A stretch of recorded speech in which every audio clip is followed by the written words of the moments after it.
नमस्कार, मैं senior police inspector Vanita किशोर Joshi crime petrol Dastak के आज के केस में आप सबका स्वागत करती हूँ। मेरे और एक केस को कहानी का रूप देने के लिए मैंने आज ये कलम उठाई है। आप लोगों ने कहावत तो सुनी होगी, क्राइम नेवर पेज। अपराध कभी नहीं छुपता, कभी भुगतान नहीं करता। केशव नगर पुणे में भी ऐसा ही एक केस सामने आया था, जो शुरू तो हुआ था एक स्टेटमेंट के रूप में, लेकिन बाद में एक कॉम्प्लिकेटेड ज्योमेट्रिकल डायग्राम बनता गया। तो आइए देखते हैं इस केस का रूट कॉज यानी कि दस्तक। मैं स्नेहा सिंह आप सभी का स्वागत करती हूँ हमारे शो में, जिसका नाम है मिलन अपनों से अपनों का। हमारा एक ही लक्ष्य है, अपनों से अपनों को मिलाने का। और आज के इस एपिसोड में हम बात कर रहे हैं एक ऐसी जोड़ी की जो घर से 2 साल पहले भागी थी लव मैरिज के लिए। बाबा, आई एम सो सॉरी, मैंने आपका दिल दुखाया। मैं आपको हमेशा गलत समझती रही। भले ही बच्चे अपने माँ बाप को पराया समझे, पर माँ बाप कभी बच्चों के दुश्मन नहीं होते। देखो अब सब कुछ ठीक हो जाएगा। क्या ठीक हो जाएगा? हाँ, मनीष, ये क्या तमाशा है? ये कोई तमाशा नहीं है मंदिरा, ये सच्चाई है। ये तुम्हारे सफेद पोश बाबा जो सोफे पे बैठ के बड़े बड़े भाषण दे रहे हैं ना, असल में इन्होंने 3 लोगों का खून किया है। इन्होंने 3 खून किया, और ये बात मैं नहीं, आई ने मुझे खुद बताई। अगर फिर भी भरोसा नहीं है मेरे पे तो खुद पूछ लीजिए ना आई से, सामने है ना आपके सामने। स्नेहा, अभी माँ से सच उगलवाओ, इससे अपने को टीआरपी मिलने वाली है। गायत्री जी, क्या ये बात सही है? नहीं, मैंने ऐसा कुछ नहीं बोला है। आपने ही बोला था ना कि मंदिरा को लेके भाग जाओ, वरना मंदिरा के बाबा तुम्हें जान से मार देंगे। बोला था कि नहीं? आप सबके पब्लिक के सामने बता दो बस। अरे ये क्या बोलेगी? मैं बताता हूँ ना, मंदिरा का हमसे समझौता तुझे मंजूर ही नहीं है, क्योंकि तू मंदिरा को खुश देखना नहीं चाहता। और ये जो हरकत की है ना तुमने, इससे साबित हो रहा कि हम गलत नहीं थे, तेरी चाहत ही ऐसी है हमारी ऐसी चाहत, हम मानते हैं, लेकिन कम से कम आपके साथ खूनी नहीं है। चुप, बहुत हो चुका। और तू सुन ले, तेरा ये फैसला है ना, ये उस वक्त भी हमें मंजूर नहीं था और आज भी मंजूर नहीं है। इसके आगे अपनी शक्ल मत दिखाना हमें। बाबा, बाबा, बाबा, बाबा प्लीज उन्हें माफ कर दीजिए। प्लीज बाबा, प्लीज ऐसा मत कीजिए। मैं उनकी तरफ से आपसे माफी मांगती हूँ। अरे मर गए तेरा आई बाबा। चल। अजीत जी, रुकिए प्लीज, हमें आपसे 2 मिनट। ए भैया, तेरी नौटंकी बंद करो। ये तेरे शो पे ना मैं मानहानि का दावा ठोक सकता हूँ। सर ऐसी बात नहीं है, प्लीज आप 2 मिनट। चल। बाबा सर प्लीज रुकिए सर।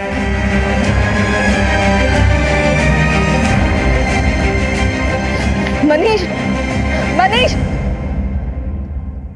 टीवी जैसे मनोरंजन के माध्यम पे मनीष ने एक हलचल मचा दी थी। एक लाइव शो में सब लोगों के सामने अपने फादर इन लॉ अजीत पर एक संगीन आरोप लगा दिया, जो अखबारों की सुर्खियों में आ गया। मामला बड़ा था, इसलिए पुलिस टीम ने भी जांच करने के आदेश पर तुरंत अमल करना शुरू कर दिया।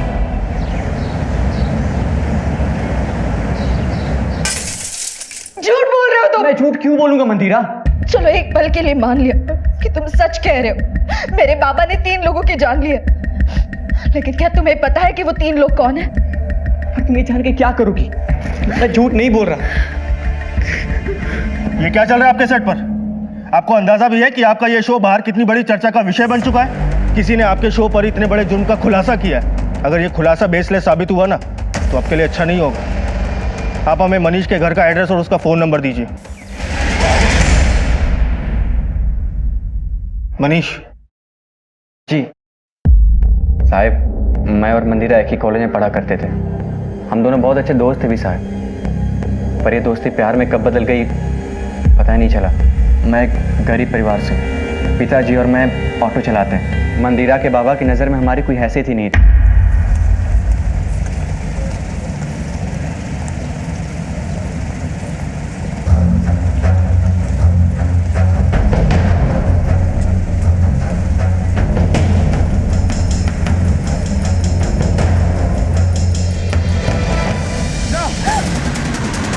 उस दिन के बाद मंदिरा के बाबा ने मंदिरा को घर में कैद कर दिया, फिर उसका कॉलेज भी जाना बंद करा दिया। फिर एक दिन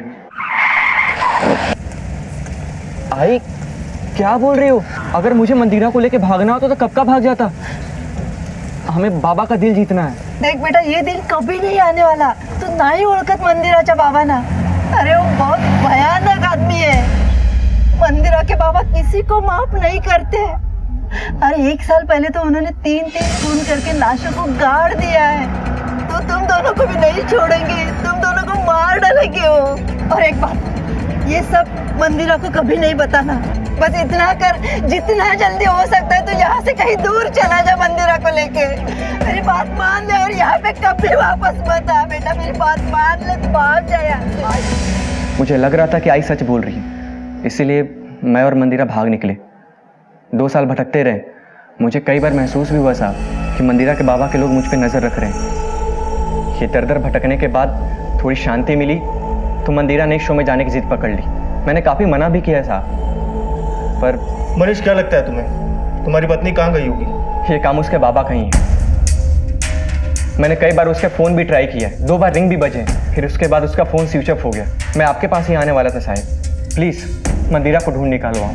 तुम्हारे घर वाले कहाँ रहते हैं? पुणे, केशव नगर. मंदिरा के आई बाबा भी वहीं रहते हैं. हमारा तो साहब यहाँ कोई है नहीं, इसलिए मैं भी सोच रहा हूँ कि मैं अपने बाबा के पास चला जाऊँ. लेकिन मनीष, तुम्हें डरने की कोई ज़रूरत नहीं है. तुम पुणे ही जाओ. और रही बात मंदिरा की, तो उसकी मिसिंग कंप्लेंट दर्ज करके हम तफ्तीश शुरू कर देते हैं. वागले, ये मंदिरा के फ़ोन को ट्रेस करो. आसपास पूछताछ से शुरुआत करो. कहाँ गई, कैसे गई, किसी ने कुछ तो देखा होगा. सर बात कुछ भी हो, लेकिन एक नवजात बच्चे को उसकी माँ इस तरह छोड़ के नहीं जा सकती. हो सकता है मंदिरा के पिता ने कुछ किया हो.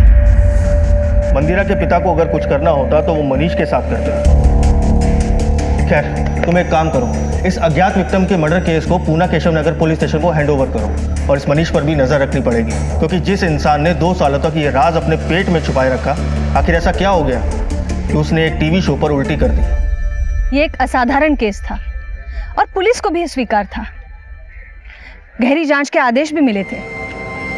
हमने ये केस लाइव टीवी पे देखा था, लेकिन तब ये बात पता नहीं थी कि ये केस हमारे थाने क्षेत्र का है. जब ऑफिशियली ये केस हमें हैंडओवर हुआ, तब हमने कार्रवाई शुरू कर दी.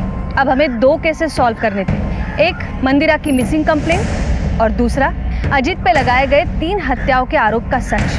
मैंने और मेरी टीम ने हर एक स्टेटमेंट को कई बार पढ़ा, बारीकी से समझा, टीवी फुटेज देखा और कूद पड़े मैदान में.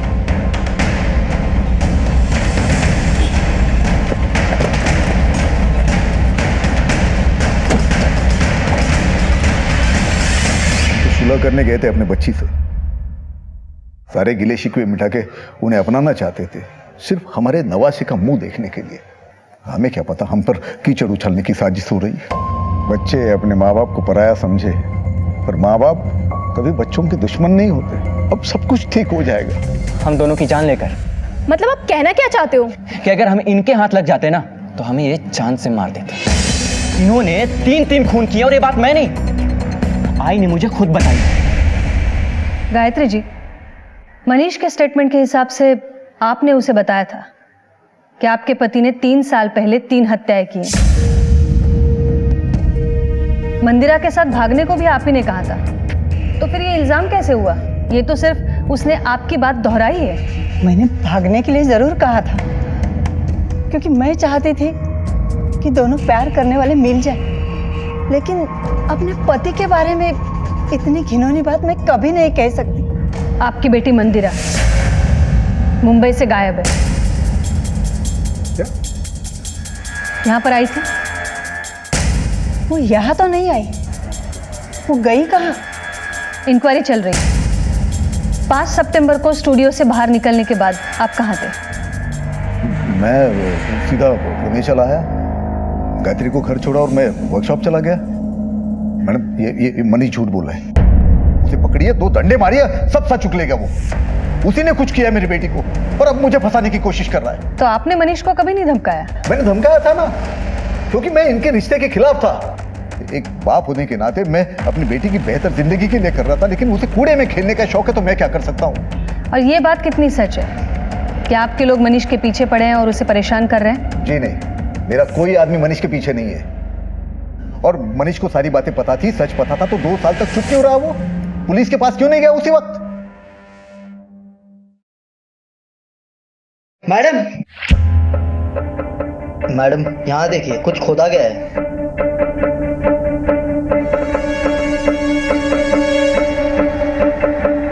मैडम, ये सारे निशान ताजे हैं, लगता है हाल फिलहाल में खुदाई हुई है। और ये टायर के निशान भी ताजे हैं। हो सकता है ये इसी गाड़ी के हो। राणे एक काम करा, ये टायर मार्क्स के प्रिंट भी निकालो। अजित राव, या जरा इकडे या। ये सब क्या है? पौधे लगाने के लिए खोदा था मैडम, कुछ नहीं है इसके अंदर। मैडम आप काम का शक कर रहे हो, चाहे तो आप खुदाई करके देख लो। कैसा है ना अजित राव, पुलिस जब खुदाई करती है तो 3 साल क्या 300 साल पुराने गड़े मुर्दे भी निकल आते हैं, बोलने भी लगते हैं। तुम्हारे दामाद ने तुम्हारे ऊपर 3 हत्याओं का इल्जाम लगाया है। असल में इन्होंने 3 लोगों का खून किया है। बेटी मंदिरा घर से गायब है और तुम यहाँ पौधे लगा रहे हो। राणे, ये टायर मार्क्स के प्रिंट निकलवाओ और मिट्टी का सैंपल भेजो फॉरेंसिक लैब तुरंत। Right madam. चला अजित राव, भेटूया लवकरच। और हाँ, पुन्हा छोड़ के कहीं मत जाना।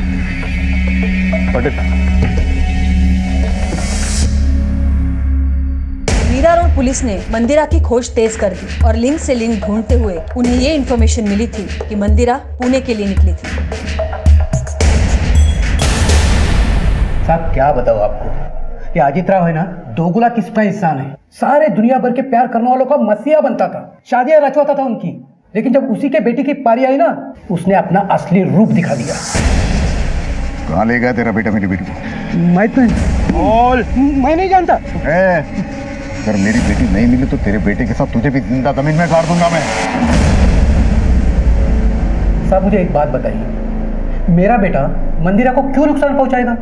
साहब वो तो उसे जान से ज्यादा प्यार करता है। ये सब ना उस अजित राव का किया कराया है।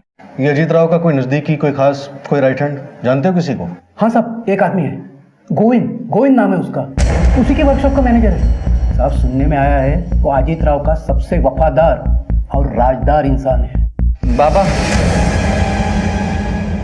सब मेरा बेटा मनीष। तुम कब आए? जी आज ही। क्यों? वो अकेला वहाँ बच्चे संभालने थोड़ा मुश्किल हो रहा था तो इसलिए यहाँ चला आया। देखो ना बाबा,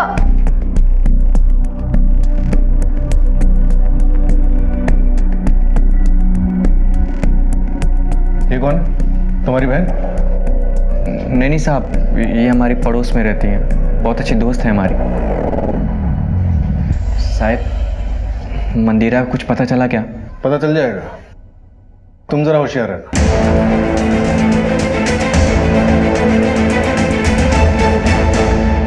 मीरा रोड पुलिस ने बड़ी मेहनत के बाद हमें एक लीड दी थी कि मंदिरा मीरा रोड से पुणे आई थी, लेकिन तब तक हमारे पास ऐसी कोई लीड नहीं थी। इसलिए हमने एक सिपाही मंदिरा को ढूंढने के लिए लगा दिया।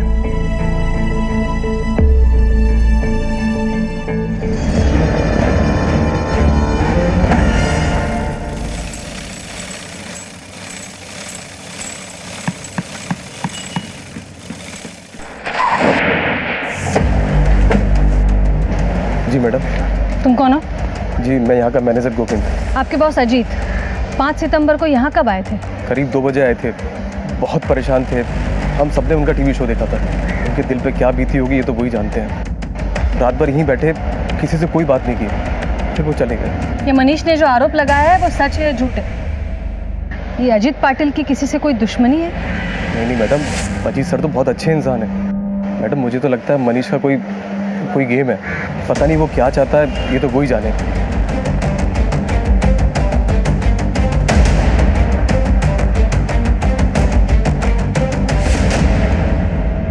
मैडम घर से खाना आ गया। ठेवा टेबल पर। मैडम जितने भी लोगों से पूछताछ की, किसी ने भी अजीत की किसी दुश्मनी का कोई जिक्र नहीं किया। 5 सितंबर को अजीत की फोन लोकेशन उसकी वर्कशॉप की थी और उसके मैनेजर गोविंद की फोन लोकेशन भी उसकी वर्कशॉप की थी। ये मिसिंग कंप्लेंट्स में क्या मिला है? मैडम 3 साल पहले की सारी मिसिंग कंप्लेंट्स छान मारी, अजीत का किसी के साथ कोई लिंक नहीं मिला। तो अजीत के कॉल रिकॉर्ड्स में क्या मिला? मैडम आपने आकाश को बुलाया था, वो आ गया। लेकर आओ उसे। ठीक है। मैडम शो से वापस आने के बाद अजीत को 1-2 कॉल्स आए थे। उसके क्लाइंट को भी उसने फोन कॉल्स किए थे। हाँ, रात 8 बजे उसे धनौरी के एक पीसीओ से कॉल आया था। धनौरी? लेकिन ये तो शहर से बहुत बाहरी इलाका है।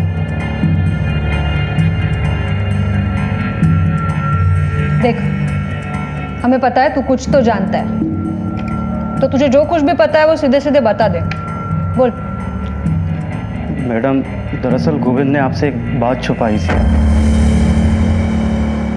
अबे आकाश, तू कब काम करना सीखेगा है? तुझसे एक चैन लग रही नहीं है।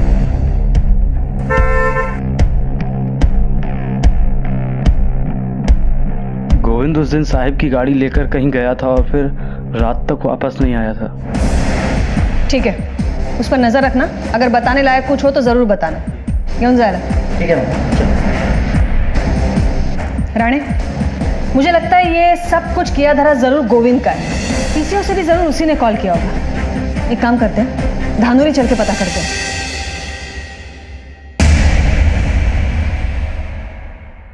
कुछ पता चला मंदिरा का? पता नहीं कहाँ गई होगी। रितु, मेरा तो बिल्कुल दिमाग ही नहीं काम कर रहा। बाप की करनी बेटी को भुगतनी पड़ रही है, वहां उस बाप की और यहाँ इस बाप। मैं हूं ना तुम्हारे साथ,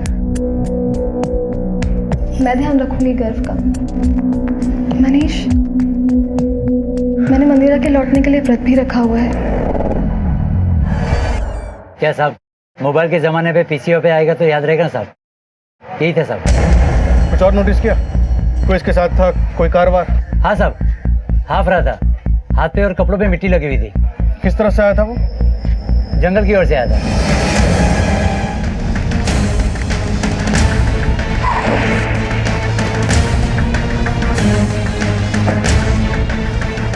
ये सारा एरिया छान मारो। जी मैडम।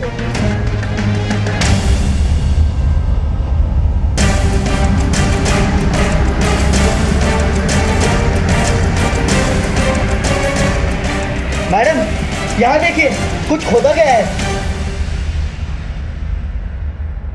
मैडम, ये देखिए टायर के निशान। मैडम, ये देखिए। पाटिल, खोदो इसे।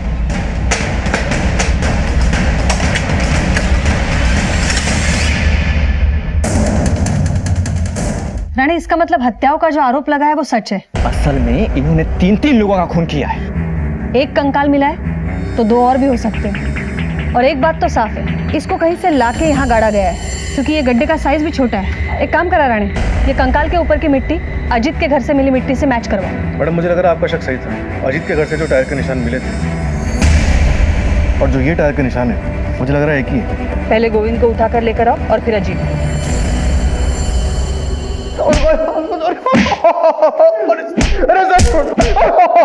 पटेल, थामा, चलो उठ। साहब, मैं सच कह रहा हूँ साहब, मैंने कुछ नहीं किया।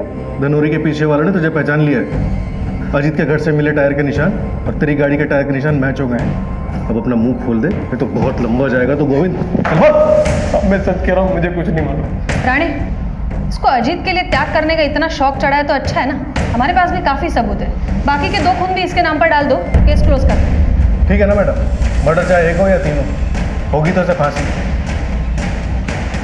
मैडम एक मिनट मैडम, मैंने सिर्फ एक खून किया है, वो भी अजीत सर के कहने पर। बाकी 2 किसने के मुझे नहीं पता, सच्ची कह रहा हूँ। मैंने तो खुद टीवी पर देखा था उस खून के बारे में। किसको मारा था तूने? यहाँ पर मैनेजर बनना है ना तुम्हें? हाँ मालिक।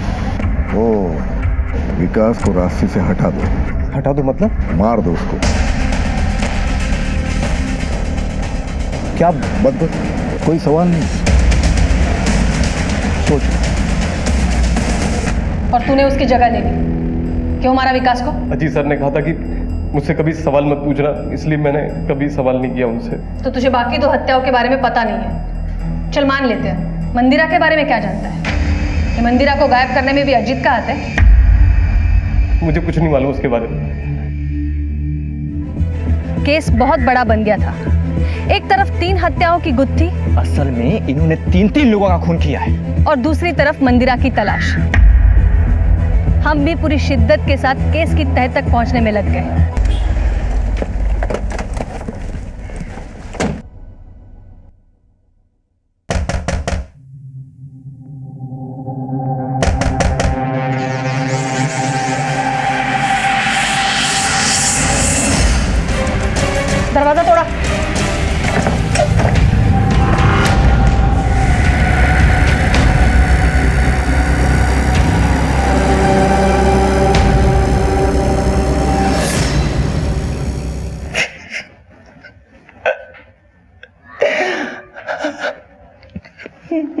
माफ कर दे मंदिरा, प्लीज वापस आ जा मंदिरा, हमसे गलती हो गई, प्लीज मंदिरा।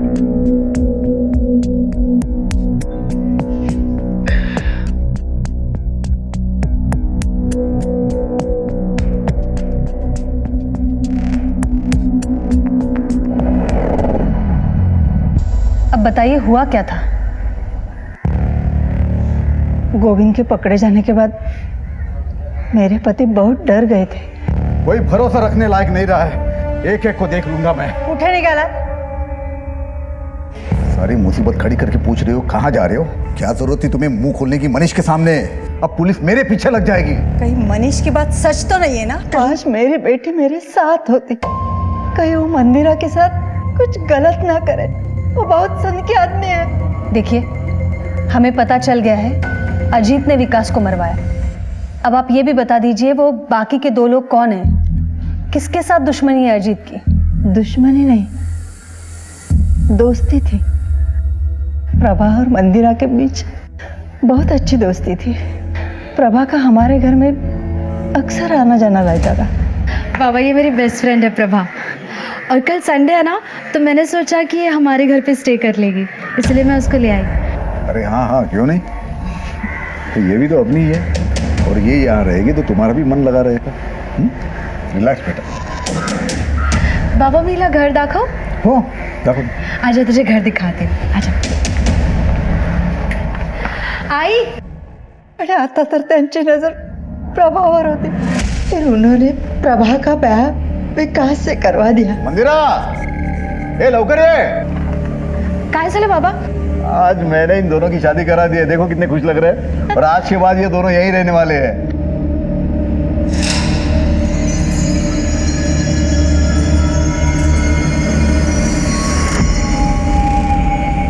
अपने ही बेटी की सहेली के साथ अपने ही घर में। शुरू में प्रभा और विकास दोनों को ही कुछ गलत नहीं लगा, लेकिन एक दिन ये मंगलसूत्र मुझे पहना दो। पहनाने का काम विकास का है। तेरे चौंचले सिर्फ मेरे साथ बेड में।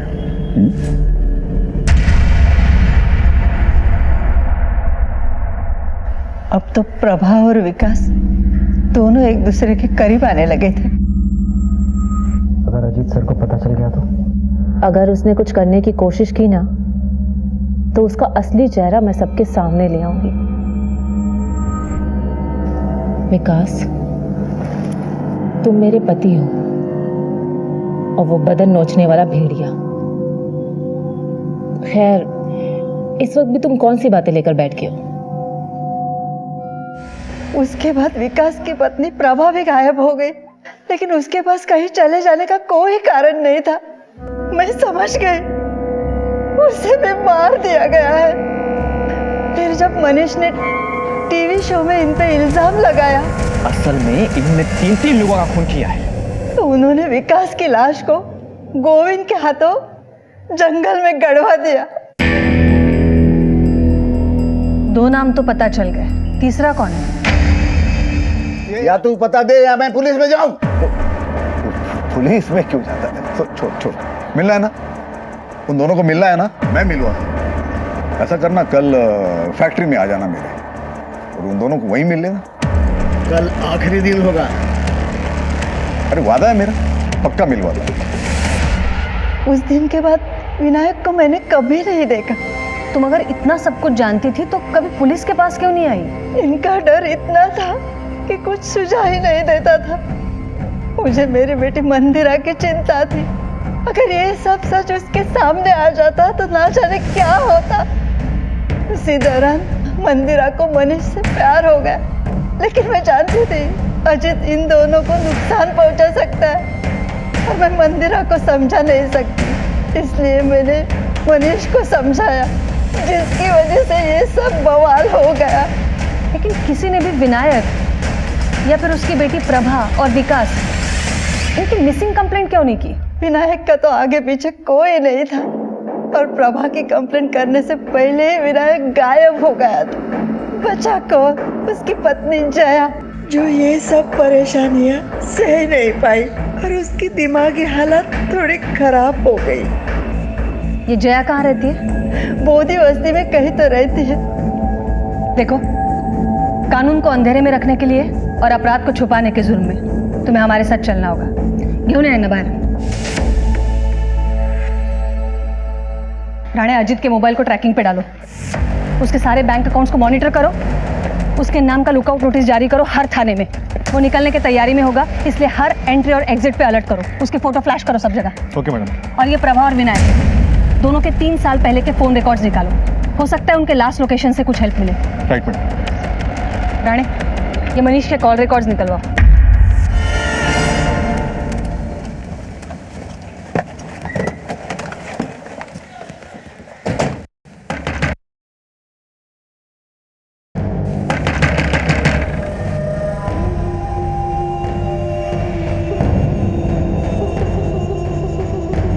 जया गोखले,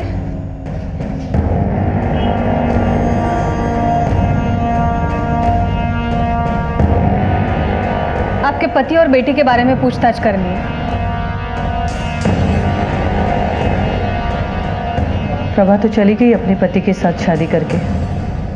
मेरे पति उसकी शादी के खिलाफ थे। और आपके पति विनायक गोखले, बताइए। प्रभा के भाग जाने के बाद वो मुझे छोड़ के किसी दूसरी औरत के पास चले गए। ये आपको किसने बताया? अजीत भाई साहब ने। मुझे उनसे मिलना है। आप अपने पति से आखिरी बार कब मिली थी? 3 साल पहले अजीत भाई साहब के वर्कशॉप में उनसे मिलने गए थे। उसके बाद यहाँ कभी नहीं आया। आपको वो मिले क्या? तहकीकात शुरू है, अगर कुछ पता चलता है तो हम आपको जरूर बताएंगे। बताना, मुझे कुछ पता चला तो मैं भी बताऊंगी। चला राणे।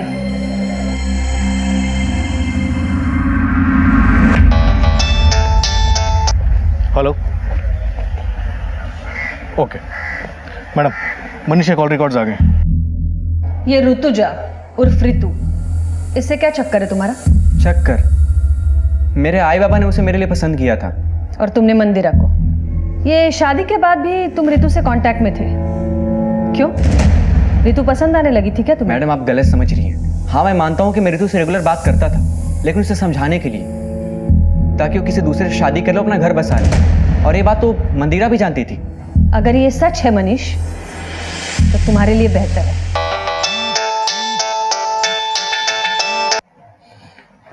हेलो। ओके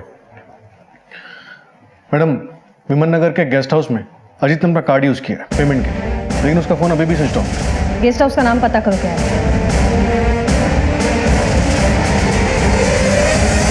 हाँ मैम, ये यहीं रुके थे और अभी अभी चेकआउट किया है। कहाँ गए हैं? मैम, वो यहाँ से एयरपोर्ट के लिए टैक्सी बुक करके गए हैं। टैक्सी नंबर दे सकती हैं आप?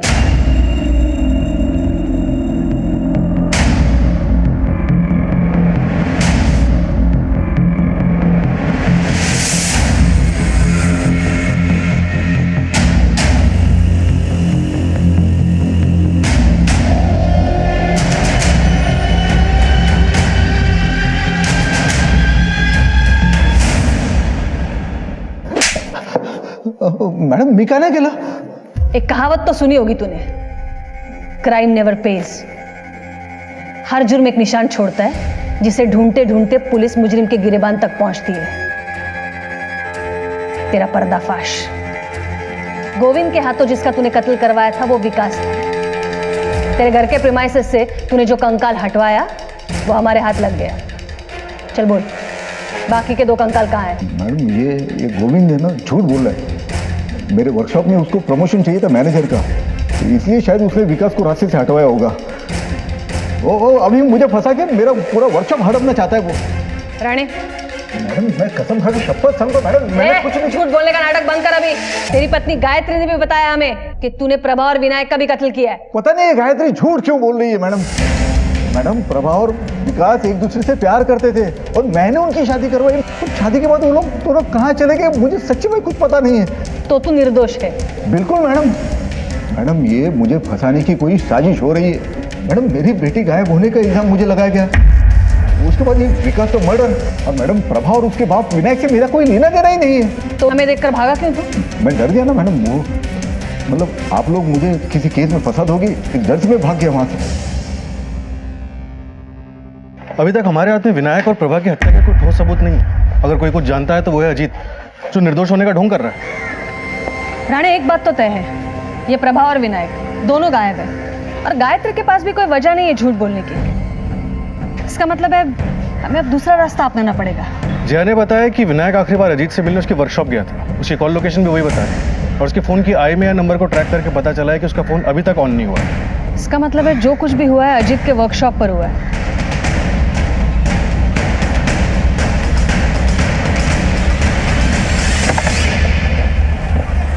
चप्पा चप्पा छान मारो।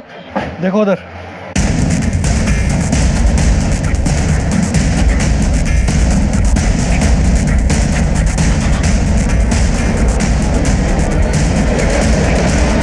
मैडम इधर कुछ मिला है।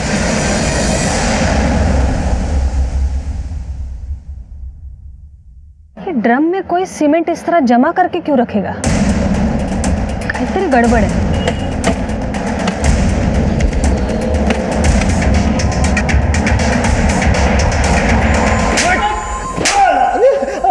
मैडम सब कुछ सच सच बोल देता, आता कशाला मारता है वाला। अब झूठ बोलने से कोई फायदा नहीं है। तुझे बता दे कि ये दूसरी बॉडी विनायक की है, जिसे तूने अपने वर्कशॉप पे बुलाया था। इसके मोबाइल का लास्ट लोकेशन तेरे वर्कशॉप का है, इसके मोबाइल की लास्ट कॉल भी तेरी है। आता फक्त खरं बोलायचं।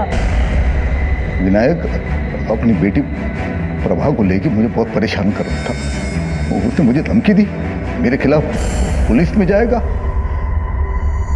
अगर वो पुलिस में जाता तो इंक्वायरी में बाकी के केस भी खुल सकते थे, इसलिए मैंने उसको उसकी बेटी से मिलने के बहाने वर्कशॉप में बुला लिया। हे विनायक, आवाज मत करना। क्यों? बेटी से मिलना है ना? हाँ अंदर है, जाके सरप्राइज देना। और प्रभा, उसको क्यों और कैसे मारा? प्रभा मुझे छोड़ के विकास के करीब होने लगी थी। अगर अजीत सर को पता चल गया तो? पता चल गया तो चल गया, मैं उससे डरती हूँ क्या? अगर उसने कुछ करने की कोशिश की ना तो उसका असली चेहरा मैं सबके सामने ले आऊंगी। मुझे लोगों के सामने बेनकाब करने की बात की उसने। अब एक आखिरी सवाल का भी जवाब दे दो, मंदिरा के साथ क्या किया? मैडम मंदिरा के साथ मैंने कुछ नहीं किया, जरूर उस मनीष ने कुछ किया होगा। मैडम जब मैंने इतनी सारी बातें स्वीकार कर ली तो ये बात मैं झूठ नहीं कहूंगा, कुछ की कायतरी करा। फिर कहाँ और किस हालत में होगी मंदिरा? 3 मर्डर्स की बात तो कबूल कर ली, लेकिन मंदिरा की बात पड़ा हुआ है। चलो ठीक है, मान लेते हैं सच बोल रहा है, पर ये मंदिरा को गायब करने के पीछे किसका हाथ हो सकता है? कहीं ये मनीष तो नहीं?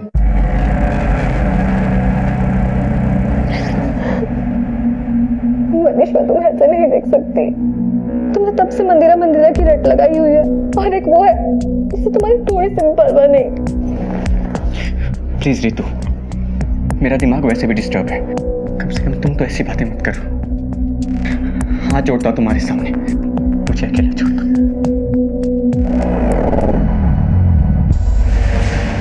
इन्वेस्टिगेशन में 3 मर्डर के खुलासे हुए, पर हमें अब भी मंदिरा नहीं मिली थी। हमने दिन रात एक कर दिए थे उसके तलाश में। इस औरत को देखा है कहीं? हाँ साहब, इसको मैं बोध बस्ती में छोड़ा। मैडम, मंदिरा की खोज करते करते मुझे एक बात पता चली, उसे आखिरी बार बोध बस्ती में देखा गया था। मैडम बोध बस्ती में तो ये क्या कर रहे हैं? राणे, चप्पा चप्पा छान मारो घर का। देखो इधर। गप्पा बसायचा, झूठ बोला ना हमसे। 5 सितंबर को मंदिरा तुमसे मिलने नहीं आई थी, मंदिरा तुमसे मिलने आई थी।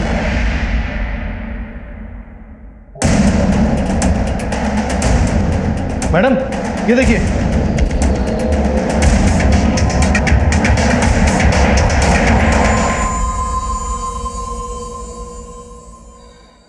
क्यों मारा एक निर्दोष को? क्योंकि उसके साथ ऐसा ही होना चाहिए था। आंटी प्रभा और विकास कहाँ हैं? वो तो 3 साल पहले अपने पति के साथ चली गई। और विनायक अंकल वो कहाँ चले गए? वो भी मुझे छोड़ के चले गए। लेकिन ये सब तुम मुझे क्यों पूछ रही हो? और ये सब आपको किसने बताया? तेरे बाबा ने। मंदिरा क्या बात है? बोलो तो। मंदिरा?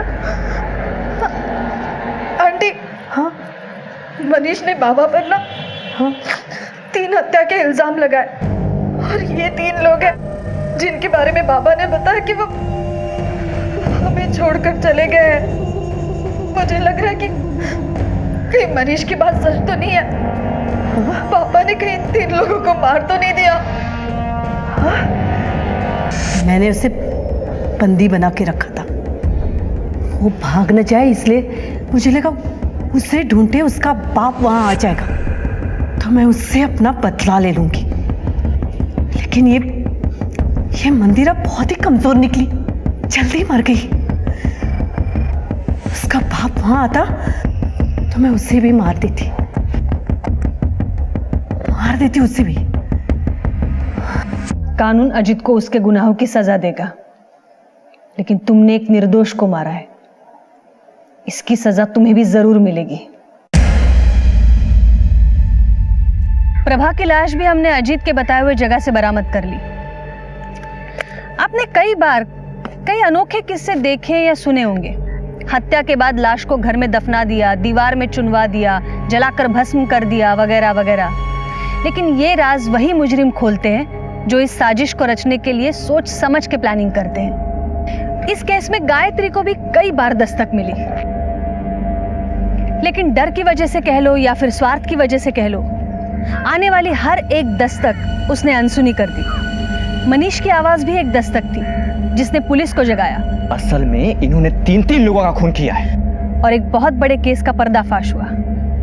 प्रभा ने तो जानबूझकर दस्तक पर ध्यान नहीं दिया। जब तक प्रभा ने दस्तक सुनी तब तक बहुत देर हो चुकी थी। मंदिरा को भी दस्तक मिली थी, लेकिन पुलिस की सहायता लेने के बजाय वो प्रभा के बारे में जानने के लिए खुद जया के पास चली गई। उसने सोचा होगा पहले वो खुद सच जान ले। दस्तक तो होती ही है, हर अपराध आवाज देता है। बस समय रहते इस आवाज को सुनकर सही कदम उठाए तो अनहोनी को टाला जा सकता है। देखते हैं हमारे आज के एपिसोड की दूसरी कहानी। गोविंद, अरे कस्तूरी रो रही है, देखना उसको।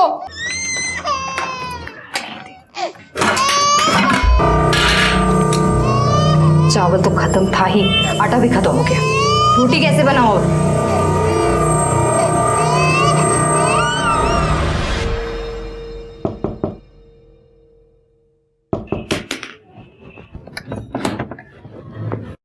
अरे मीना कशी आहे तू? बरी आहे आशा ताई। ताई वो 200 रुपए उधार दो ना। वो घर में आटा खत्म हो गया है। मैंने भाजी बना ली थी, रोटी बनाने गई तो देखा आटा ही नहीं है। वो पुराने वाला उधार याद है मेरे को, मैं वो डायरी में लिख के रखी है। गोविंद को नौकरी लगेगी ना तो एक साथ सब लौटा देगी। पर वो अभी 200 रुपए मिल जाते तो ताई। मेरे पास भी कहाँ रहते हैं हमेशा। खैर तू यहीं रुक, मैं देखती हूँ कितना दे सकती हूँ।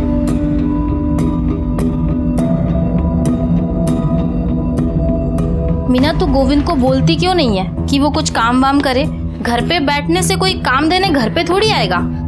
हाँ ताई, वो उसका दोस्त बोल रहा था, उसने भी बोला कि 2-4 दिन में काम मिल जाएगा उसको। ले ये पकड़, ये 200 है, पहले के 800, 1000 हो गए। हो ताई, मैं लौटा देगी आपको सब। शेख से बात की है मैंने, तेरे को ना मुंबई जाना पड़ेगा पार्सल लेने। क्या? हाँ, 2-4 दिन का काम होगा। अगर तू सब काम ठीक किया तो तेरी नौकरी पक्की समझ। लेकिन मुंबई अब भी जाना पड़ेगा ना, तो भी जाओ, क्योंकि काम तो चाहिए। घर कैसा चलेगा? कौन कब तक हम लोगों को उधार देगा? जगदीश भाऊ, मैं तो कहती हूँ ना, आप भी इनके साथ जाओ। पता नहीं अकेले काम ढूंढेंगे या नहीं।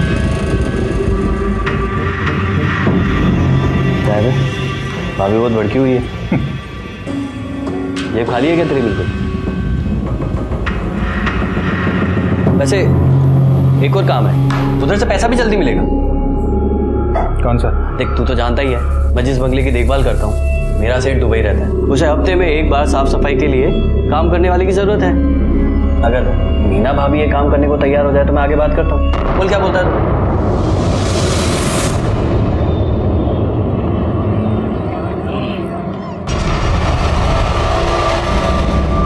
ये लो पैसे।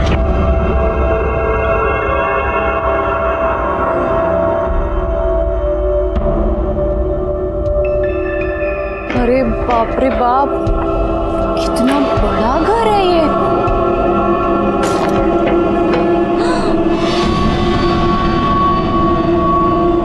अरे देवा रे देवा, ये घर है कि महल है? मस्त है।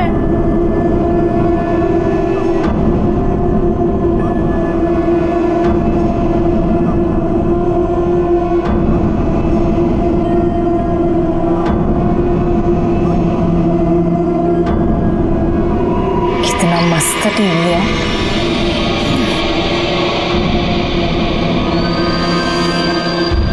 मीना, येड़ी है का तू? ये सब देखने में टाइम निकल जाएगा तो काम कब करेगी?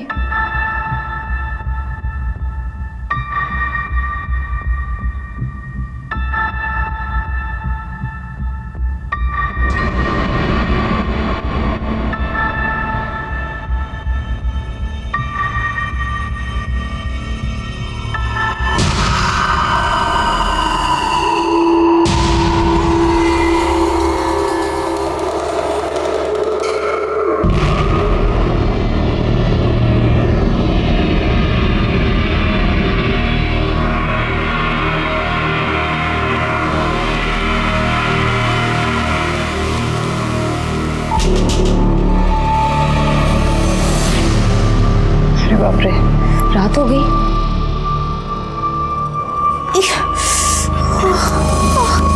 सिर भी दुख रहा है।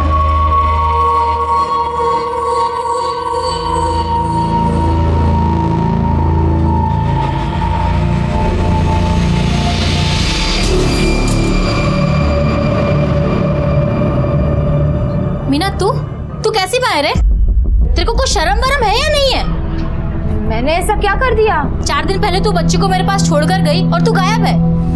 4 दिन? 4 दिन कैसे हुए? दिमाग खराब है क्या तेरा? आज सुबह नहीं गई थी तू, 4 दिन पहले कस्तूरी को मेरे पास छोड़कर गई थी तू। 4 दिन? और कितना फोन किया मैंने तुझे, तेरा फोन ही नहीं लग रहा था। तेरा मर्द आया मुंबई से अभी दोपहर में और शाम को बच्ची को लेकर गया। पागलों की तरह ढूंढ रहा है वो तुझे। ये पैसा किधर से आया?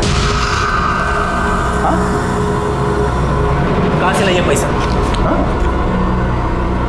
2000 रुपया? कहाँ से आया है 2000 रुपया? और मैं यकीन कर लूंगा नहीं, तेरे को अभी ऐसा नहीं याद आएगा।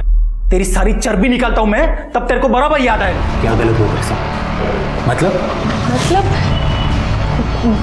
जब मैं सो के उठी ना, तब मेरे कपड़े ठीक नहीं थे। मुझे लगता है कि कोई तो जबरदस्ती किया है मेरे साथ। कुछ तो भी किया है मेरे साथ। गोविंद, मुझे ना पुलिस स्टेशन लेके चलना, मेरे को कंप्लेंट लिखवानी। चुप सारी।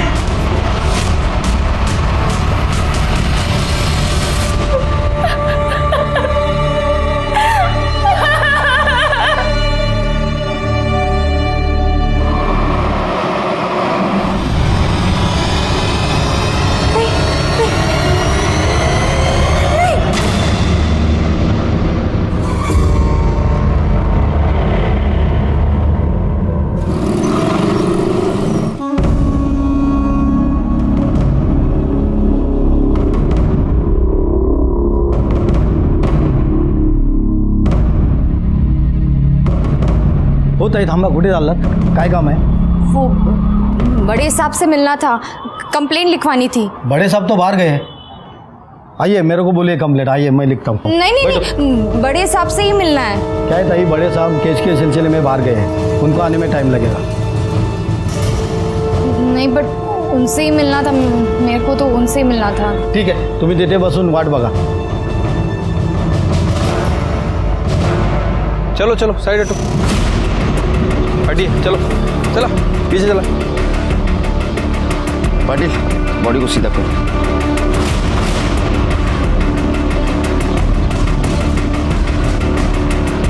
सूखते। इसमें एक मोबाइल है, कुछ मेकअप का सामान है, कुछ पैसे और सर ये आधार कार्ड मिला। सर लड़की का नाम गुंजन पेडनेकर है, भरत सिंह कॉलोनी 43/42 अलीबाग। लड़की की फैमिली को इन्फॉर्म करो। ठीक है सर। और इसके कॉल डिटेल्स और मोबाइल लोकेशन भी चेक करो।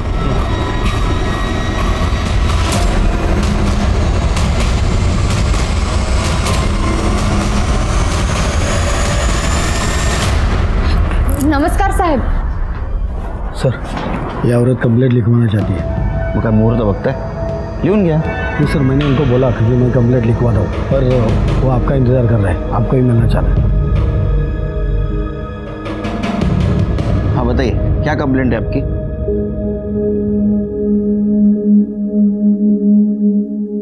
साहब अभी ना 6 दिन पहले मेरे पति के दोस्त घर पे आए थे। मैं जिस बंगले की देखभाल करता हूँ, मेरा सेठ दुबई रहता है। उसे हफ्ते में एक बार साफ सफाई के लिए काम करने वाले की ज़रूरत है। अगर मीना भाभी ये काम करने को तैयार हो जाए तो मैं आगे बात करता हूँ। बोल, क्या बोलता है तू? हाँ करेगी ना वो। अरे जब तक मेरा काम शुरू नहीं होता तब तक तो करेगी ना। हाँ कर लेगी, मैं कर लेगी। ठीक है, फिर मैं बात करता हूँ अपने सेठ से। लेकिन मैं मुंबई जाऊंगा और तू भी उधर जाएगी तो बच्चे को कौन संभालेगा रे? बच्चे का क्या करना है ना मैं देख लेगी। तू ना बहाने बनाना बंद कर और काम कर।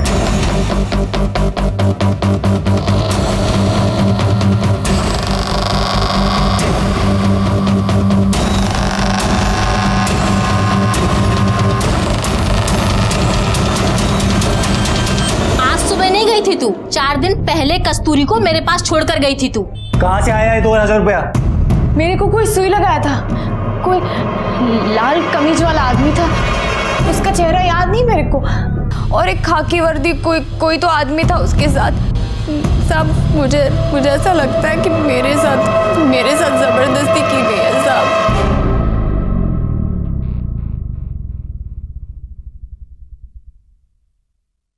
पिछले 4 दिनों से आप कहाँ थी, आपको कुछ याद नहीं? नहीं साहब। आपके साथ 4 दिनों में क्या हुआ वो भी कुछ याद नहीं? नहीं। ये बात आपने आपके पति से कही? हाँ मैंने बात की, लेकिन उसको मुझ पर यकीन ही नहीं। शिर्के, इनका स्टेटमेंट लो। पाटिल मैडम, यांना घेऊन जा मेडिकल जाइए। शिर्के, इसके पति को और बेंगलोर का केयर टेकर जगदीश को बुला। ठीक है सर। एक केस को डिस्कस करते हुए हम पुलिस स्टेशन में जा ही रहे थे कि दूसरा केस सामने आ गया। एक केस था लड़की के मर्डर का और दूसरा केस था मीना का, जिसके जिंदगी से 4 दिन गायब थे।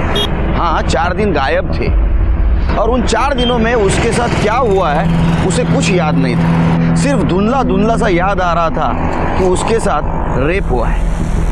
कितना भयानक है, एक लड़की के जिंदगी से 4 दिन गायब हो जाना, हम सोच भी नहीं सकते। शुरू में लग रहा था कि ये दोनों केस अलग हैं, लेकिन जैसे जैसे हम केस की जड़ तक जहाँ पहुँचे तो समझ में आया कि दोनों केस एक दूसरे से जुड़े हैं, और इसके जुड़ने की वजह बहुत ही घटिया और घिनौनी थी।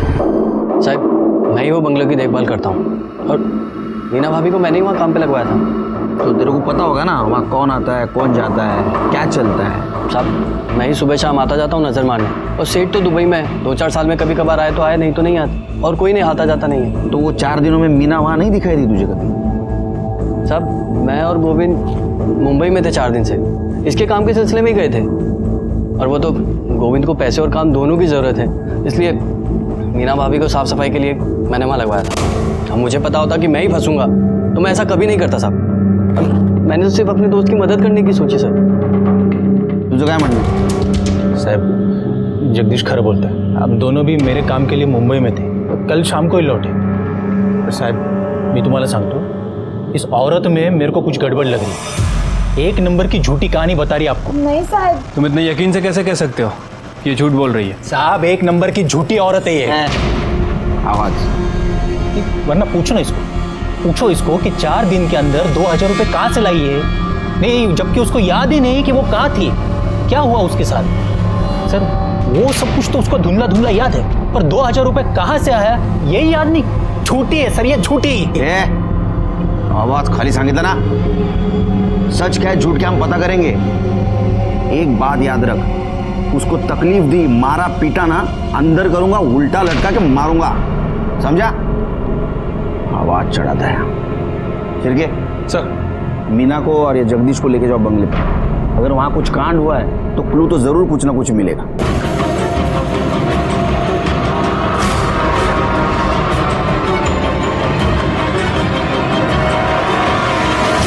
सर अंदर कुछ नहीं मिला।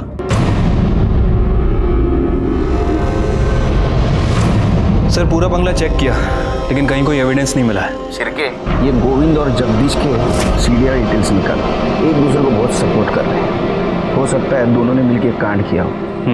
ठीक है सर। सर जंगल में हमें जिस लड़की की लाश मिली थी गुंजन, उसके पेरेंट्स आए। भेज दो।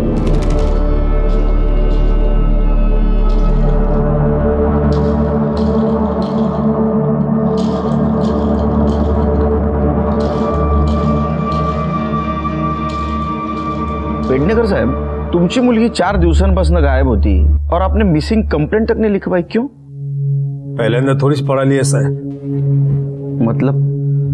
इससे पहले 10 बार भाग चुकी है। हमें लगा कि हर बार की तरह इस बार भी वापस आ जाएगी। आई एम सॉरी, लेकिन आपके पास देख के बिल्कुल नहीं लगता कि आपकी लड़की या आपकी बहन मर चुकी है।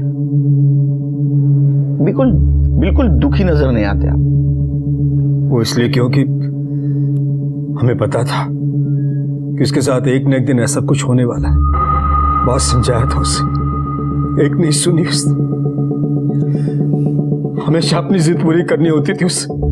ये उसी जिद का नतीजा है। जिद मतलब? जिद मतलब वो नवीन, उसी ने दिमाग खराब किया था उसका। पहले हमारा पैसा देखकर उसे अपने झूठे प्यार के जाल में फंसा लिया, और अब जब उसे लगा कि उसे कुछ नहीं मिलने वाला है तो मार दिया हमारी बच्ची को। ये नवीन का एड्रेस या फोन नंबर है आपके पास? नवीन? जी सर। इसे जानते हो? सर ये मेरी फ्रेंड गुंजन है सर। फ्रेंड या गर्लफ्रेंड? सर लेकिन आप ये सब क्यों पूछ रहे हो सर? हुआ क्या है सर? उसकी डेड बॉडी मिली हमें। क्या सर? नहीं सर, ऐसे मत बोलिए सर। सर मेरी गुंजन नहीं मर सकती। बैठो। नहीं सर। बैठो बैठो।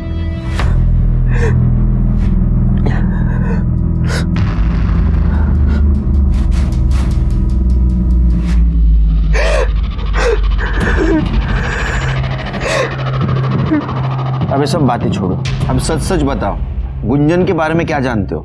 सर मैं उससे सर पहली बार कॉलेज में मिला था।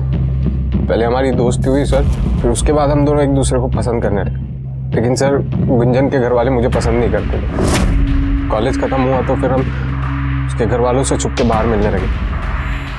सर अभी 4 दिन पहले हम मिलने वाले थे, पर क्या? पर सर मिल नहीं पाए क्योंकि। कहाँ हो तुम? मैं कब से तुम्हारा वेट कर रही हूँ। अरे यार मैं ये श्रेयस होटल, बाइक पंचर हो गई है। अरे तो तुम्हें तो 1 घंटा लगेगा यहाँ आने में। एक काम करते हैं, हाँ। जेएम कॉलेज के पीछे मिलते हैं। तुम वहाँ से और मैं यहाँ से, दोनों आधे घंटे में पहुँच जाएंगे। चलो ठीक है, मैं आता हूँ। सर मैंने जेएम कॉलेज के पीछे उसका 2 घंटे तक वेट किया, लेकिन सर वो नहीं आई और उसका फ़ोन भी स्विच ऑफ आ रहा था। फिर सर मैं वेट करके अपने घर चला गया। क्यों? तुमने कोशिश नहीं की जानने की वो क्यों नहीं आई? नहीं सर, मुझे लगा कि उसको लेट हो रहा होगा तो वो अपने घर चली गई हो। तो सर मैंने फ़ोन इसलिए नहीं किया क्योंकि सर अगर मैं कॉल करता और उसके घर वालों को पता चलता तो सर वो लोग सर प्रॉब्लम करते। क्या प्रॉब्लम करते? अभी कुछ दिन पहले ही मैंने फ़ोन किया था तो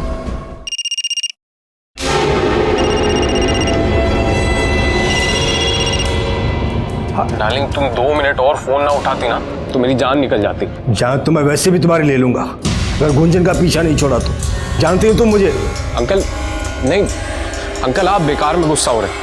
अंकल हम एक दूसरे से बहुत प्यार करते हैं। अंकल हम शादी करना चाहते हैं। औकात है तेरी मेरा दामाद बनने की? खबरदार इसका पीछा किया तूने तो जिस दिन ऐसी मजबूरी है ना, जान से मार दूंगा तुझे और इसका भी गला घोट दूंगा। उस दिन के बाद वो जब भी घर पर होती थी तो मैं उसको फ़ोन नहीं करता। ठीक है तुम जाओ। जी सर। केस सॉल्व होने तक शहर से बाहर नहीं जाने का। जी सर। शिरके सर, ये गुंजन के फैमिली के कॉल रिकॉर्ड और मोबाइल लोकेशन चेक करो। गला दबा के मारने की धमकी शायद उन्हें सच की हो। तो ये नवीन पे ध्यान रखो। सर, ये गोविंद और जगदीश का कॉल रिकॉर्ड। सर, ये गोविंद और जगदीश सच बोल रहे थे। ये 4 दिनों तक मुंबई में थे। जिस दिन मीना बंगले पे गई और जिस दिन वो वापस आई, उस दौरान ये वहीं थे।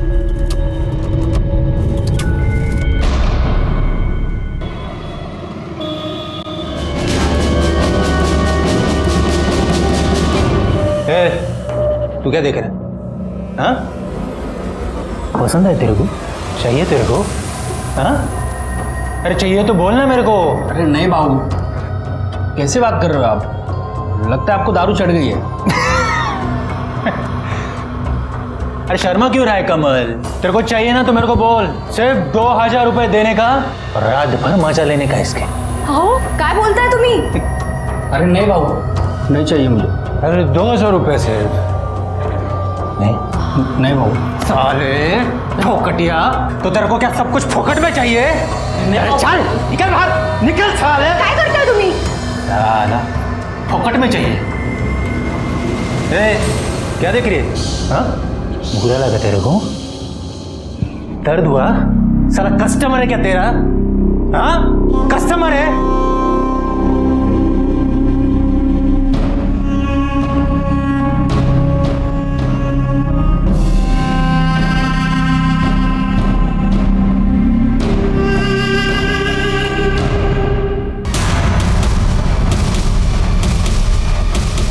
नवीन और गुंजन की रिलेशनशिप से आपको क्या प्रॉब्लम थी?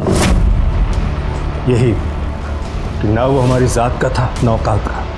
हम गुंजन के लिए अपनी बराबरी का लड़का चाहते, लेकिन वो 2 टके के लड़के के चक्कर में फंसी थी। इसलिए आपने उसे गला घोट के मारने की धमकी दी। जब मारना होता तो अपनी बेटी को क्यों मारता? उस नवीन को मार देते। उससे में माँ बाप हजारों बातें अपने बच्चे से बोल देते। इसका मतलब ये नहीं कि वो सचमुच उनका बुरा चाहते। ठीक है, जरूरत पड़ी तो पुलिस स्टेशन बुलाऊंगा। सर, आपको नहीं लग रहा है मोहन गुंजन के लिए दुखी होने का नाटक कर रहा है? कर भी रहा होगा, लेकिन अभी हम कुछ नहीं कर सकते क्योंकि हमारे पास कोई सबूत नहीं उनके खिलाफ। नजर रखो इन पे। अगर गुंजन का खून इन्होंने किया है तो कोई ना कोई गलती जरूर करेंगे। सर, गुंजन की पोस्टमार्टम रिपोर्ट आ गई है। पढ़ो। सर, पोस्टमार्टम रिपोर्ट के मुताबिक उसकी मौत 10 जून 4 बजे से 6 बजे के बीच में हुई है। मौत उसकी गला दबाने की वजह से हुई है, लेकिन सर उसके गले पे कोई फिंगरप्रिंट नहीं मिला।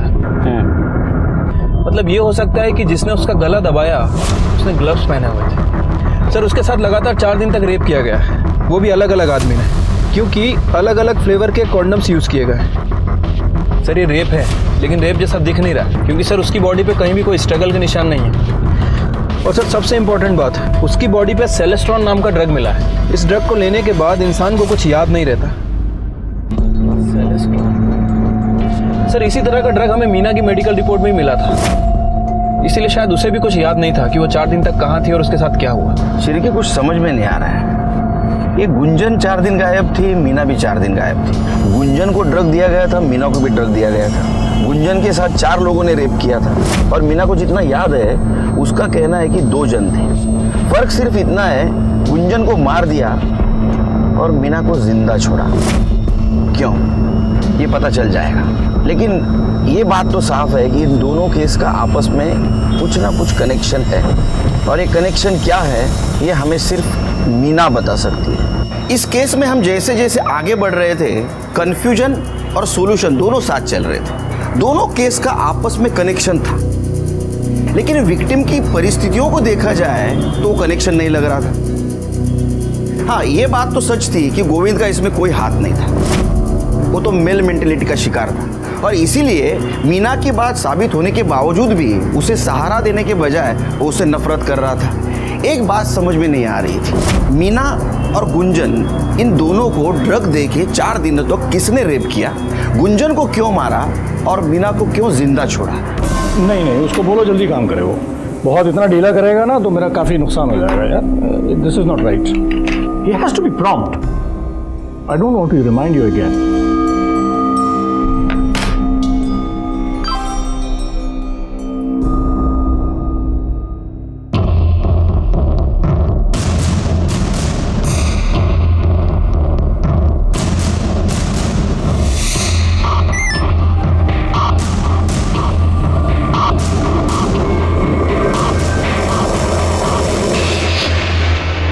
कोई मेजर प्रॉब्लम नहीं है, बस ये मौसम चेंज हुआ है उसकी वजह से थोड़ा कुछ प्रॉब्लम है। आप चिंता मत करें, सब ठीक हो जाएगा। आप बैठिए। सिस्टर,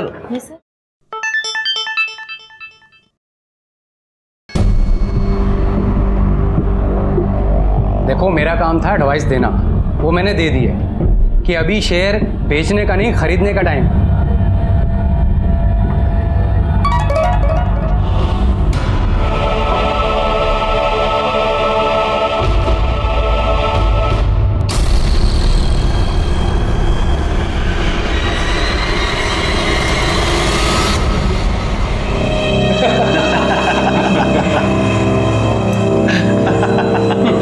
अरे भाई कल तो अजीत ने बोली ही 25,000 से शुरू की।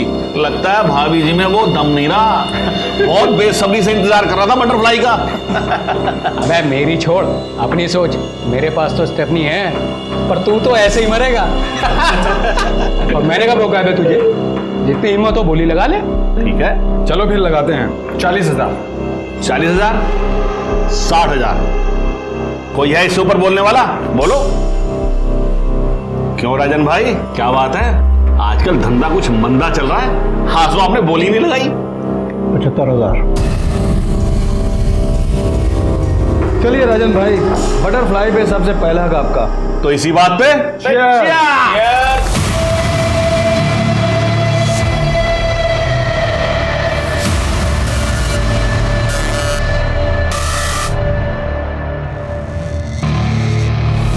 रास्ता साफ है ना? कोई दिक्कत तो नहीं? आज तक अभी हुई है?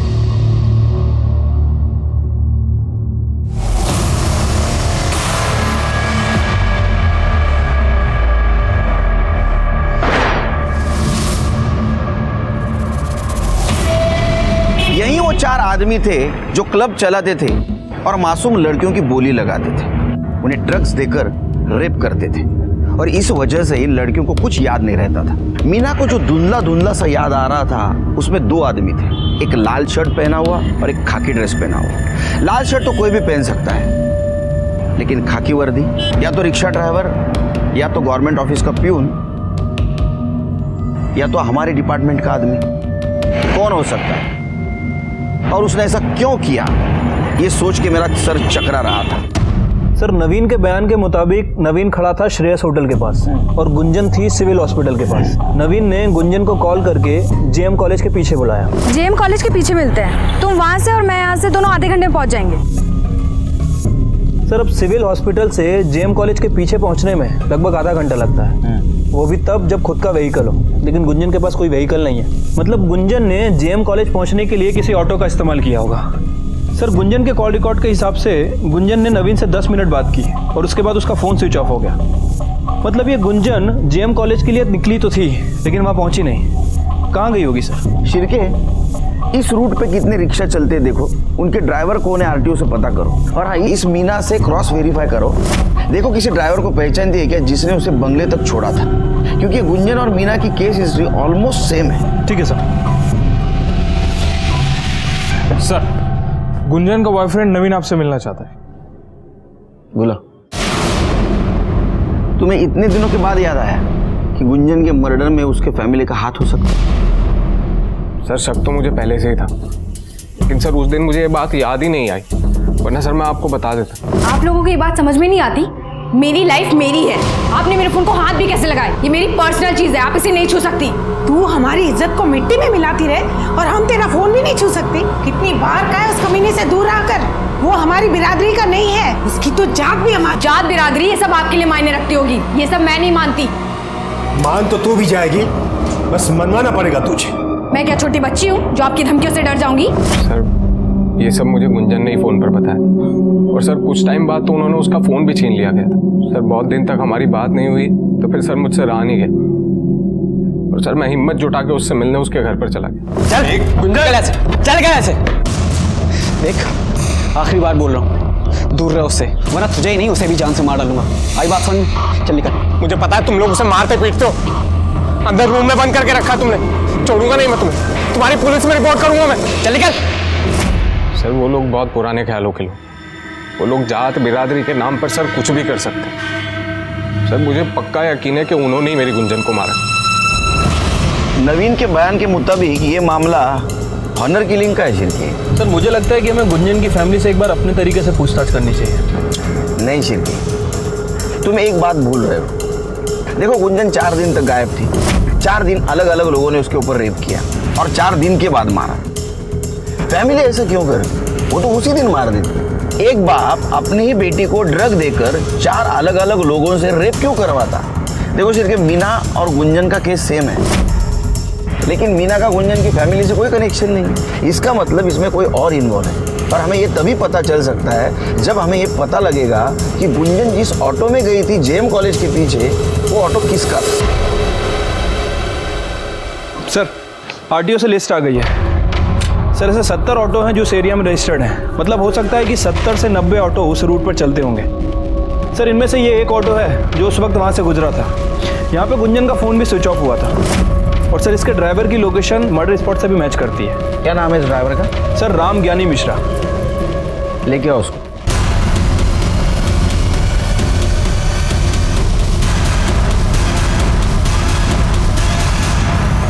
चलो राम ज्ञानी मिश्रा, क्यों मारा लड़की को? सब हमने नहीं मारा साहब उस लड़की को। हम तो सिर्फ लड़की को उठा करके वो छोड़ने का काम करते थे सर। वापस झूठ बोल रहा है, झूठ बोल रहा है। अब शुरू से बता, कैसे उठाता था लड़की को? वो साहब हम रिक्शा चलाते साहब, तो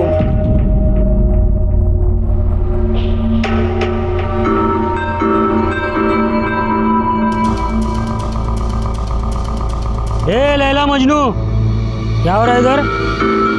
ये पब्लिक प्लेस है, माहिती है ना? ये सब अलाउड नहीं इधर। सर बैठे थे हम लोग बस यहाँ पर। बैठे थे? मेरे को शिरडी लगाता है? तुम लोग में इसको बैठना बोलते क्या रे?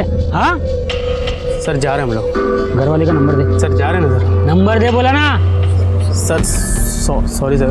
बाइक तेरा है? हाँ सर। चल निकल। किधर? ये लड़की इधर रुक, तू अकेला जा रहे?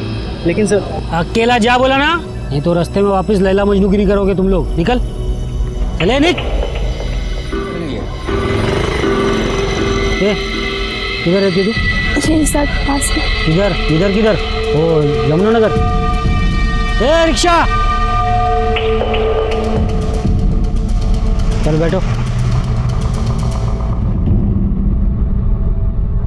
ए रिक्शा, ये लड़की को सीधा उसका घर पे छोड़ने का, बीच में इसका हीरो मिलने का कोशिश करेगा बाइक पे, मिलने देने का नहीं। क्या समझा ना? ठीक है सर। घर पे जाने का सीधा, समझा ना? चल।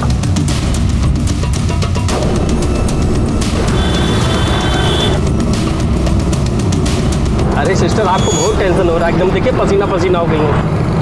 ये लीजिए पानी पीजिए।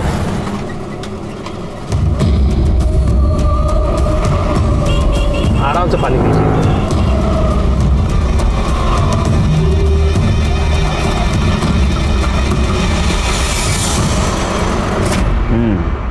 उसके बाद में लड़की को बंगले पे ले जाता था। हाँ साहब। हवलदार का नाम क्या है? कौन से चौकी का है? रमेश सिंधे है साहब, और वो नाथ ब्लॉक पुलिस चौकी के है साहब। एक तो इलीगल सैंडविच का धंधा लगाता है, ऊपर से मेरा शेयर नहीं देगा। पुलिस को क्या एड़ा समझा तूने? हाँ सर एड़ा उसने नहीं, एड़ा तूने समझा पुलिस को। चल अभी तेरे ठीक होने का टाइम आ गया। साहब ये इलीगल सैंडविच का क्या लीगल है क्या इलीगल, वो केबिन में बैठ के बात करेंगे। चल चल चल। शिंदे घ्या ना चहा। साहेब नको साहेब। हो घ्या हो घ्या। चल अजून एक चम्मच साखर टाकतो त्यात। लो, अरे एनर्जी आएगी तो ते किधर बोलने लगोगे। लो चाय लो।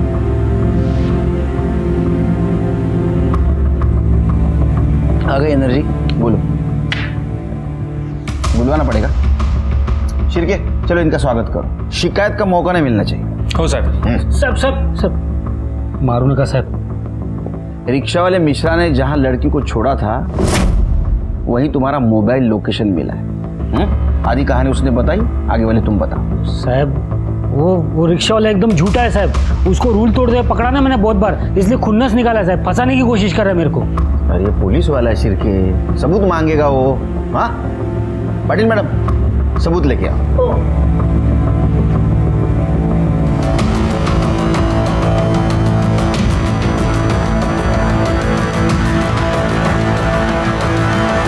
पहचाना? इसने पहचाना तेरे को? तू कबूल कर ना कर, मेरे लिए इतना सबूत काफी है। शिरके, इसके खिलाफ ज्यादा से ज्यादा चार्ज लगा, इसके घर वाले भी इसकी शक्ल भूल जाए। साहब, इसके ऊपर मैंने जबरदस्ती किया था साहब, लेकिन मैं उसको बंगले पे नहीं लेके गया था साहब। ये लड़की मेरे को खुद बंगले में बेहोशी की हालत में मिली साहब। साहब, ये काम मैं अपने लिए नहीं करता हूँ साहब, कुछ बड़े लोग हैं उनके लिए करता हूँ। कुत्रिया हल्का, तूने मेरी जिंदगी बर्बाद कर दी। मैं तेरे को नहीं छोड़ेगी, तेरे को मार डालेगी तेरे को कुत्रिया, मार डालेगी मैं तेरे को। कैसा पुलिस वाला है रे तू? हाँ, वो बेहोश थी, कैसे पहचानेगी तेरे को? मैंने अपना नाटक किया और तूने कबूल कर लिया। चल बता, अब इसमें कौन कौन शामिल है वो बता। साहब, वो बड़े लोग हैं, पैसे वाले लोग हैं साहब। मैं उनके लिए लड़की सप्लाई करने का काम करता था। शिरकी, इसके बड़े और पैसे वाले लोगों को लेके आओ इधर। ठीक है सर। डिपार्टमेंटचं नाव खराब करून टाकलं तू।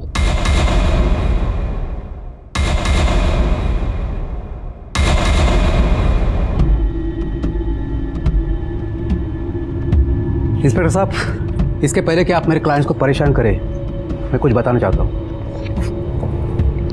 एंटीसिपेटरी बेल के पेपर्स हैं इन चारों के। आपके पास इनके खिलाफ कोई सबूत या गवाह नहीं। ये चारों इनोसेंट है, आप इन्हें परेशान नहीं कर सकते। आपने इन्हें सिर्फ एंटीसिपेटरी बेल के बारे में बताया, ये नहीं बताया पुलिस सबूत कहां से भी ढूंढ के निकाल सकती है। जल्द मिलेंगे सबूत के साथ, जाइए। शिरके सर, इन चारों के कॉल डिटेल्स निकालो और 24 आवर्स इनके ऊपर निगरानी रखो। सर, मुझे लगता है कि इस गुंजन मर्डर केस में ये चारों, वो auto driver Mishra, constable Shinde और वो केयरटेकर जगदीश, इनमें से कोई एक इन्वॉल्व है। बस एक बार सबूत हाथ लग जाए, सब पता चल जाएगा। मुझे भी जानना है कि गुंजन को मारने का और मीना को जिंदा छोड़ने का क्या मोटिव होगा उसका। सर, इन चारों सस्पेक्ट्स के फोन रिकॉर्ड के हिसाब से ये चारों बारी बारी में बंगले में आते थे। लेकिन सर, ये देखिए, इनमें से एक बंदा इसकी लोकेशन मिश्रा ऑटो वाले की लोकेशन से मैच करती है। इसका मतलब ये है सर कि जिस दिन मर्डर हुआ ये बंगले में गया और उसके पीछे पीछे मिश्रा ऑटो वाला वहां गया। थोड़ी देर बाद मिश्रा वहां से निकला और सर वहां गया जहां गुंजन की डेड बॉडी मिली। थोड़ी देर के बाद मिश्रा वहां से भी निकल गया और सर ठीक 5 मिनट बाद इस बंदे का फोन एग्जैक्टली उसी लोकेशन पर एक्टिव था। लेकिन मिश्रा ने हमसे बात क्यों छुपाई कि वो मर्डर वाली जगह गया था और मिश्रा के पीछे ये गया? हमारा टारगेट यही है। Let's go.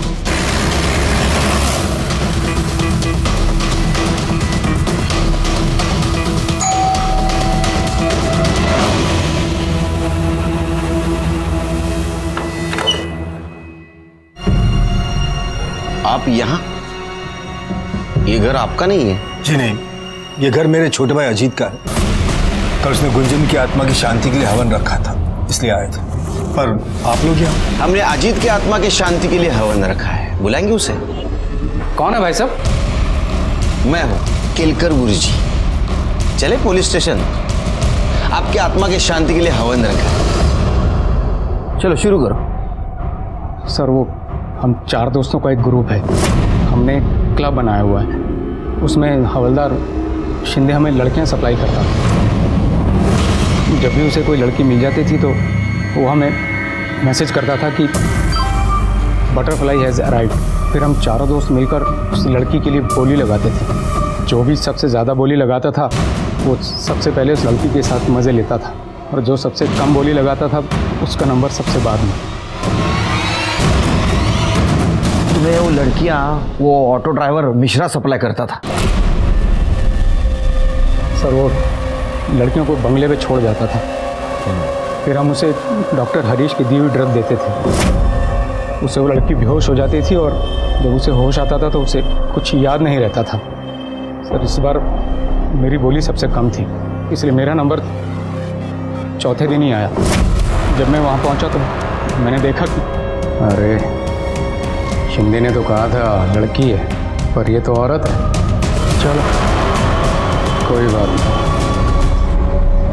तुमने अपने भतीजे के साथ वही किया जो उन तीनों ने किया? नहीं सर, वो मेरी भतीजी थी, मेरी बेटी जैसी। अरे फिर तेरे बेटी जैसी भतीजी को इंजेक्शन क्यों दिया? उसने मुझे पहचान लिया था और मुझे डर था कि कहीं वो मेरे बारे में किसी को बता ना दे। तू मर्डर केस में तो अंदर जाएगा। एक बात बता, तुझे गोली लगाता था कि पैसा जाता कहाँ था? तुम्हारा बॉस कौन है? सर हमारा कोई बॉस नहीं है, हमारा ये सारा पैसा केयर टेकर जगदीश को जाता था। नजर रखना, मैं आता हूँ। शिर्के सर, इसके तीनों साथियों को जेल में डालो और वो जगदीश किसी भी हालत में मुझे यहाँ चाहिए। ठीक है सर। सब बताता हूँ सर। मेरा सेठ दुबई में रहता है, 2-4 साल में एक बार ही आता है। मैंने सोचा सर इसका फायदा उठाऊं और पैसे कमा लूं। तुम्हारी इस पैसों की लालच की वजह से कितने मासूम लड़कियों की जिंदगी बर्बाद हुई पता है तुम्हें? अब सड़ो जिंदगी भर जेल में। बहुत बुरा लग रहा है। आजकल अपने सोसाइटी की हालत बहुत खराब होते जा रही है। जानवर और इंसान में का फासला कम होते जा रहा है। इन 4 लोगों ने अपने मजे के लिए न जाने कितनी लड़कियों की जिंदगी बर्बाद की होगी। ऑटो वाला मिश्रा, हवालदार शिंदे और जगदीश भी उसमें शामिल था। जगदीश अपना बंगला इन घिनौनी हरकतों के लिए भाड़े पे देता था और अच्छे पैसे लेता था। इस केस में दस्तक विक्टिम के लिए नहीं थी, दस्तक उन लोगों के लिए थी जिनके मन में ऐसी घिनौनी इच्छा है और जो मासूम लड़कियों की जिंदगी बर्बाद करना चाहते हैं। उन्होंने दस्तक नहीं सुनी और उसका नतीजा आपके सामने। मैं सीनियर इंस्पेक्टर सुनील केलकर आप सबसे विदा लेता हूँ। फिर मिलेंगे अगले एपिसोड में। तब तक के लिए सतर्क रहिए, देखते रहिए क्राइम पेट्रोल दस्तक। मकसद बताना नहीं, बचाना है। जय हिंद। इस तरह के और भी एपिसोड देखने के लिए हमारे चैनल को सब्सक्राइब करें और बेल आइकन दबाना ना भूलें।